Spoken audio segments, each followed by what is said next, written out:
Good day everyone, I am Jessica Lagorra from 2BEED-B, and for today I am going to discuss about field studies.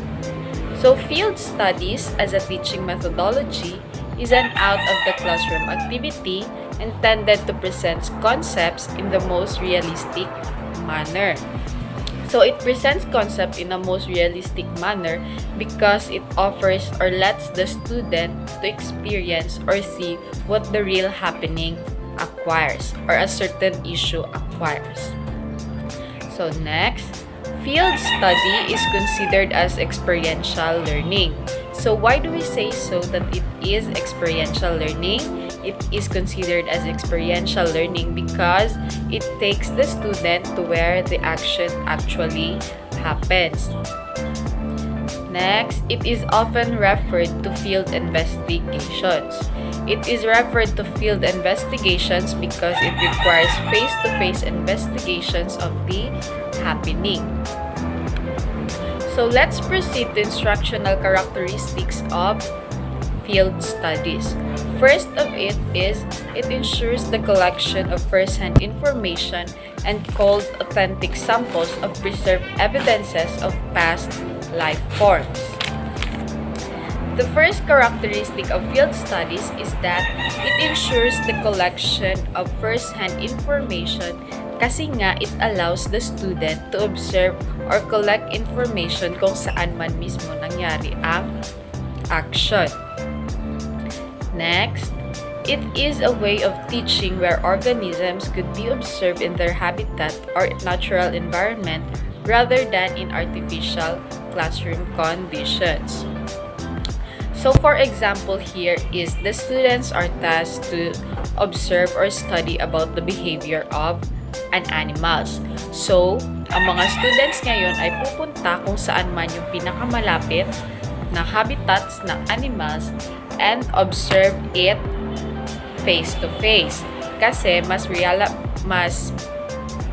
maganda yung information o mas reliable yung information na ating makukuha kapag tayo mismo ay nandun sa pinangyarihan o kung saan man tayo kukuha ng impormasyon. Next, free explorations and love for nature are developed when students are brought to beautiful landscapes and waterforms. Field study allow us to explore the nature and getting first-hand information. As a student doing field studies, nakakuha na tayo ng information na enjoy pa natin or napuntahan pa natin yung places we've never been before. Next, students are provided meaningful experiences as they view historic and cultural places. So as we visit historic and cultural places, it gives us new experiences and new learnings. Next, generous practice is a systematic approach to learning that calls for an on-the-spot observations is provided. So as we've mentioned earlier that it takes the students to where it actually happens, it truly provides on-the-spot observations kasi nga andun tayo sa mismong pinangyarihan. Number 6, undertaking a group activity outside wherein students are observed to be so full of energy and feeling so free cultivates a strong sense of responsibility, proper behavior, and decorum. In conducting outside the campus on-the-spot activity, the students must first know that everything that they do, they are responsible for it. So students must always act accordingly. Number 7, leadership and orderliness are exhibited by the organizers, which in the long run contribute to their enjoyment and spirit of cooperation. So proper management of leaders throughout their activity and orderliness of it will bring enjoyment and spirit of cooperation.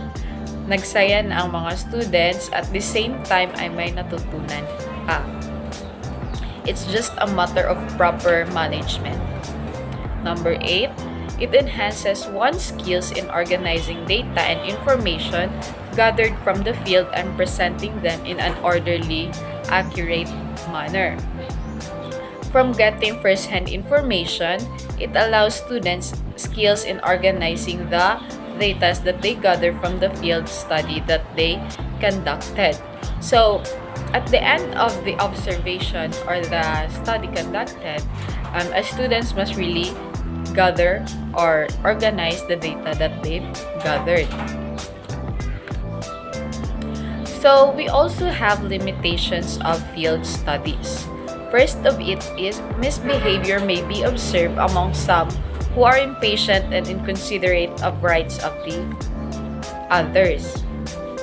Misbehavior are observed to students who are inconsiderate of their fellow and not respecting everyone's right and differences. So sa pagkandak natin ng field studies, we must also respect the rights of everyone. Kung ano man yung don'ts at do's sa lugar na ating pupuntahan o sa lugar kung saan tayo mag-o-observe. So, number 2, in the absence of any preparation or guides before undertaking the trip may result in irrelevant observations and wastage of time and effort. Not having enough preparation or guided before going to trip will consume a lot of time and effort. Just by waiting, it will really consume a lot of time. So it must be organized properly. And last limitation is lack of practice in organizing data gather may prove the study tour a failure. So not organizing the data gathered will still result to failure.